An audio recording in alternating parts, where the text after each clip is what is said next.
Bonjour, chers abonnés. Si vous n'êtes pas déjà abonné, je vous invite à vous abonner. Le message que j'ai pour vous aujourd'hui est fait plus tôt que d'habitude. Dieu m'a appelé à transmettre un message, puis c'était très important. C'est très important que vous le sachiez, que je le communique à la francophonie. Peu importe où vous êtes sur la planète, en autant que vous comprenez la langue française, le message est pour vous. Alors, m'excuserez, je vais prendre une autre gorgée de café. J'ai fait part dans un de mes vidéos précédentes que Dieu m'avait appelé à lancer une chaîne YouTube et de m'adresser à la communauté francophone.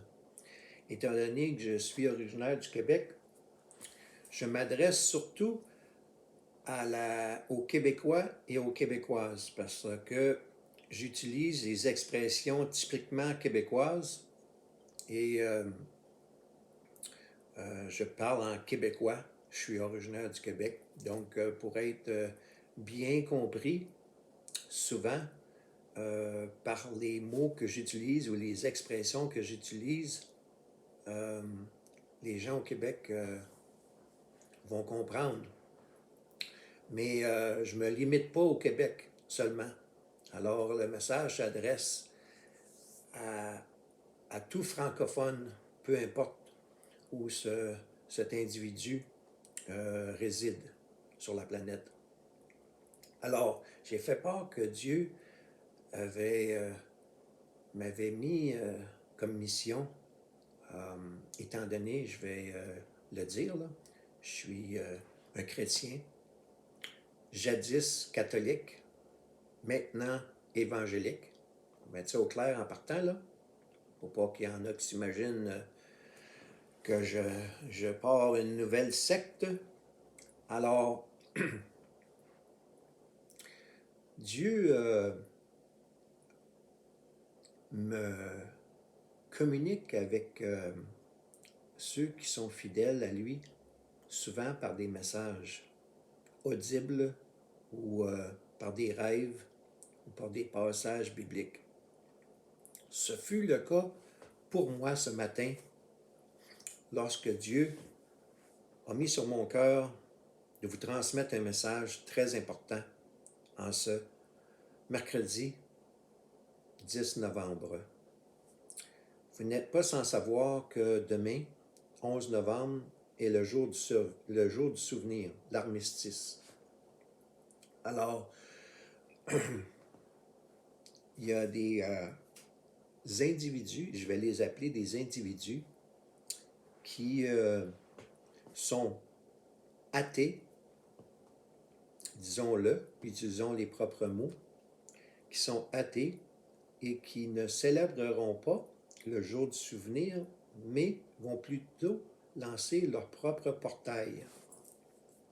Entre autres, Ghislaine Lanctot, Dies, appelez-le comme vous voulez, là, ou Gis. Alors, Dieu a mis sur mon cœur de transmettre un message très important. J'ai pris des notes parce que je ne voulais pas oublier ce que j'avais à dire. Okay? Parce que je vais citer des passages bibliques et je vais mettre le doigt exactement à l'endroit où le point commun que les personnes suivantes ont. OK? Qu'est-ce que Ghislaine Lanctot, Gis ou Dies, Jean-Jacques Crèvecoeur, Dan Pilon, Myriam Kaiser, David Icke, Samuel Grenier, on pourrait Amélie Paul, Mel Goyer, la liste d'individus là, que je pourrais nommer là, est très, très longue. Très, très longue. Mais ils ont tous, deux points en commun. Ben là, je ne pourrais pas tous les nommer, il y en aurait trop, là.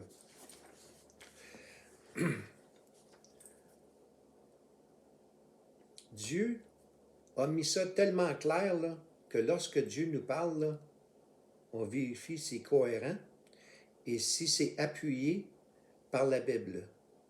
Si ça ne contredit pas ce que la Bible dit. Deux mots sont venus à l'esprit. OK? Deux mots. Rebelle et orgueil. Voulez-vous une définition? Rebelle, qui est en révolte ouverte contre le gouvernement ou contre une autorité constituée, qui est fortement opposé, hostile à quelque chose, qui refuse de s'y soumettre. Ça, c'est la définition d'un rebelle. Est-ce que ça vous dit quelque chose? Maintenant, orgueil, présomption, estime exagérée, amour excessif de soi-même, qui fait que l'on est persuadé de sa propre excellence. Définition d'orgueil. Ces deux mots, ces deux points communs, on les retrouve sur les individus que j'ai nommés. Okay? En opposition, on parle d'être humble, humilité. Qu'est-ce que la définition d'humilité? Sentiment, état d'esprit de quelqu'un qui a conscience de ses insuffisances, de ses faiblesses et est porté à rabaisser ses propres mérites. Avouer ses fautes avec humilité. Être humble. Okay. Est-ce que Ghislaine Lanctot, Jean-Jacques Crèvecoeur, Dan Pilon, Myriam Kaiser, David Icke et compagnie sont des personnes rebelles? Est-ce que c'est des personnes humbles? Sont-elles des personnes orgueilleuses? Je pose la question. Je connais la réponse. Vous pouvez la garder pour vous. Je connais la réponse. Dieu a mis ça sur mon cœur. Okay? J'ai des passages bibliques qui viennent se rattacher à mon message d'aujourd'hui. Comme j'ai dit, on lance un portail demain, jour du souvenir, 11 novembre, par le groupe de Ghislaine Lanctot, Amélie Paul, Mel Goyer, Myriam Kaiser, parce qu'on prétend être des êtres divins, des dièses, des déesses ou des dieux. Comment cela va avec le message que je viens de vous dire? Est-ce qu'il y a une contradiction quelque part? Je vous laisse en juger. Okay? Le message d'aujourd'hui n'est pas mon message. Dieu a mis ça sur mon cœur de communiquer ce message-là à la francophonie. Est-ce que le chapeau vous fait?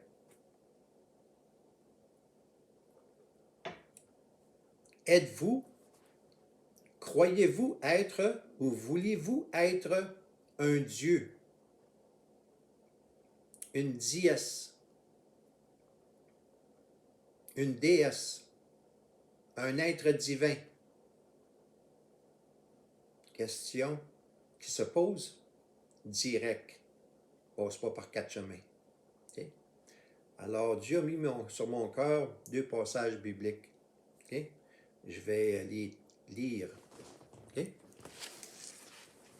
Le premier se retrouve dans Proverbes. OK? Chapitre 16, dans Proverbes, chapitre 16. 16, verset 18.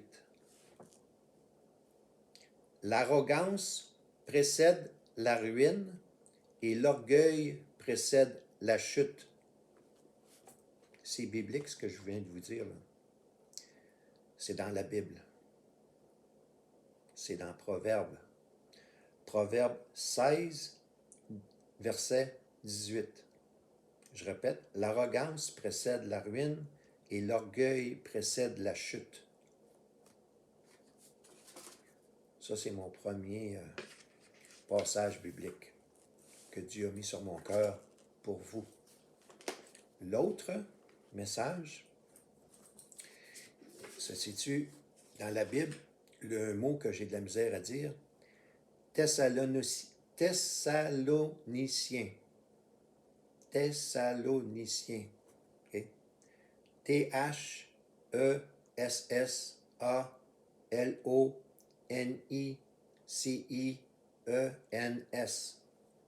Okay?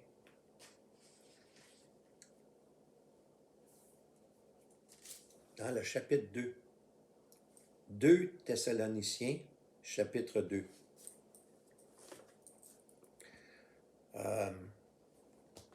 Vous n'êtes pas sans savoir. Si vous ne le savez pas, je vous l'apprends. Dieu, pas Dieu, mais Jésus-Christ, c'est Dieu incarné, là, va revenir.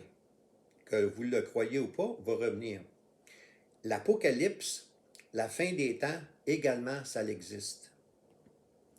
Et il va y avoir des tumultes. Il y a des signes avant-coureurs. L'Antéchrist va apparaître, va être en action.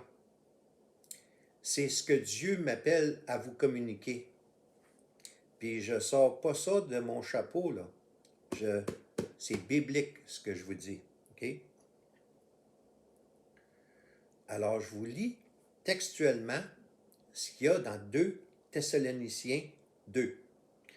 En ce qui concerne le retour de notre Seigneur Jésus-Christ et notre rassemblement auprès de lui, nous vous le demandons, frères et sœurs, ne vous laissez pas facilement ébranler dans votre bon sens, ni troubler par une révélation, par une parole ou par une lettre qui semblerait venir de nous, comme si le jour du Seigneur était déjà là. Que personne ne vous trompe d'aucune manière. En effet, il faut que l'apostasie, vous rechercherez ce que le mot apostasie veut dire.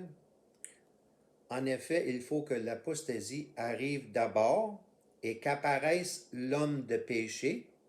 L'homme de péché, on parle de l'Antéchrist. Le fils de la perdition, l'adversaire qui s'élève contre tout ce que l'on appelle Dieu ou qu'on adore. Il va jusqu'à s'asseoir comme Dieu dans le temple de Dieu en se proclamant lui-même Dieu. Avez-vous entendu le dernier, là, ce que je viens de dire, là? En se proclamant Dieu. Connaissez-vous des gens qui se proclament être des dieux? Je vous laisse là-dessus, parce que le message approche du 15 minutes. C'est ce que je voulais vous communiquer aujourd'hui. Faites très attention. Tenez-vous loin de ces gens-là. C'est ce que Dieu a mis sur mon cœur de vous transmettre. Merci. Bonne journée.